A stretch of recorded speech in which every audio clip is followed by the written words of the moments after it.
So question 1, and I think this one confused a lot of students just because of the real life situation. Maybe it's kind of hard to understand. An electronics manufacturer has 180 capacitors, and the same number of capacitors is needed for each circuit board made. The manufacturer uses the capacitors to make 45 circuit boards. So if you don't know what they're talking about, that makes it a little bit like weird. So like if I just search up capacitor and circuit board, look at images. Okay, capacitors are these little thingies, and then the circuit board is the big green thingy. So like that's some examples of capacitors on a circuit board. And they're making the same product over and over again.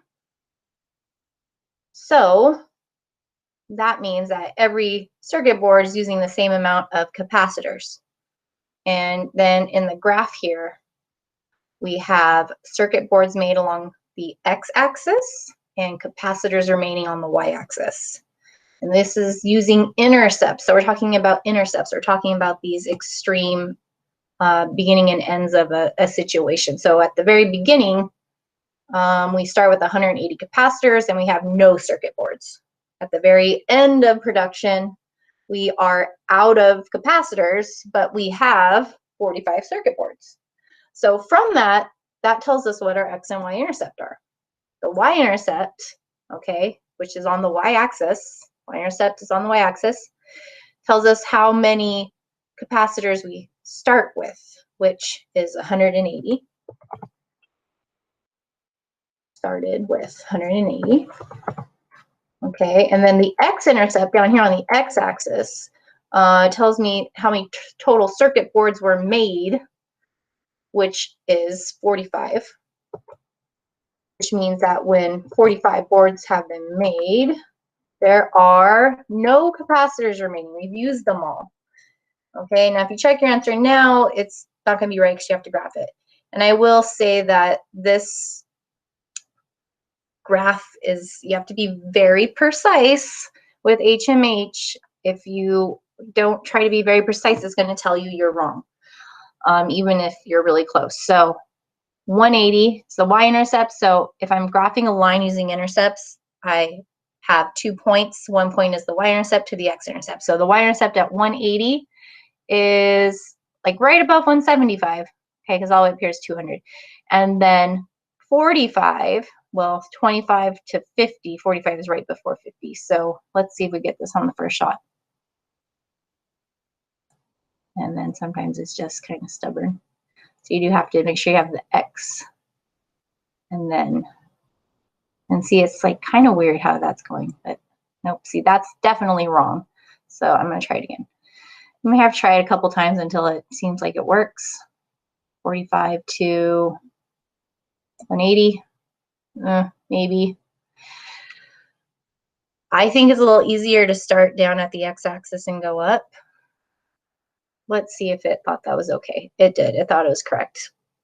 Okay, but it is pretty temperamental, so if you don't have it close enough to those actual values where it needs to be, it's going to tell you you're wrong.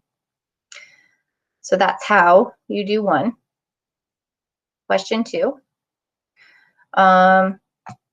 So here, I want to show you this one because we are going to be doing a little bit of algebra. And so we're going to say bye to Mr. Bean. A lake was stocked with 350 trout. The population decreases by 10 each year. The population of trout in the lake after X years is represented by the function f of x equals 350 minus 10x. Find the intercepts, then use the intercepts to graph the function. Well, you look at your graph, trout population. Population is the y-axis. Time is the x-axis. We're starting at 0 for population and time here if you look at the origin. So we started with 350 trout, which means at time, when time is 0, at the very beginning, we are starting at 350. That's your y-intercept. So I'm going to type 350 here. The x-intercept, okay, so every year we're going down by 10 fish. So it's decreasing over time, but when does it end up here? So this is why we're going to come over here and use this Jamboard, and we're going to solve this equation for that. So we have f of x equals 350 minus 10x.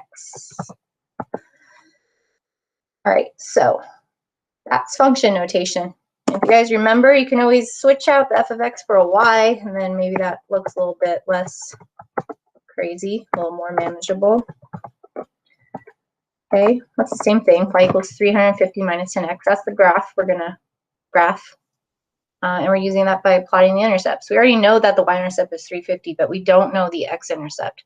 To find the x-intercept, we set y equal to 0. So 0 equals, let me type that.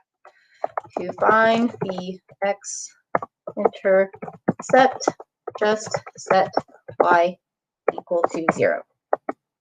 Okay, so 0 equals 350 minus 10x. I'm going to solve this. So this is an equation where on the left I have 0, and on the right I have 2 terms. I'm going to move one of my terms to the left-hand side. Because I'd rather work with positives, I'm going to move the 10x term, because when you move a term to the opposite side, it changes its sign. Because technically what I'm doing is I am adding 10x, and I am adding 10x to both sides. Right, so then it turns into 10x equals 350. Okay, we can solve that equation. 10 times x equals 350, so I divide both sides by 10. So 10 divided by 10 is 1x equals 350, or x equals 350. And now I know what my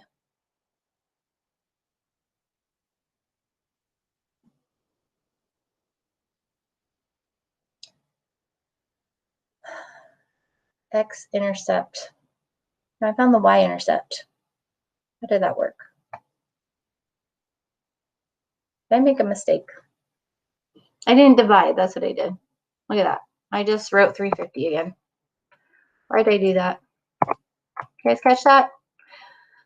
So if I divide both sides by 10, I need to actually divide 350 by 10. 350 divided by 10. It's 35. Now this makes sense. 35. So if I know my intercepts, I can graph the line, because we have one point at 350 and the other one at 35. That didn't work. Like I said, I think it's easier to start on the x-axis and then go up to where you want to go. At least for me it is. Starts at 35 down here, and it's at 350 here. So we actually start here, and as time moves on, the population of trout is decreasing. If I check it, okay. So if you get a wrong message, it's because you didn't scroll down. The x-intercept means that it takes 35 years for there to be no trout in the lake. The y-intercept represents the number of trout that were in the lake at the beginning of the population decrease, because that's when it started going down. Now it'll tell me I'm correct.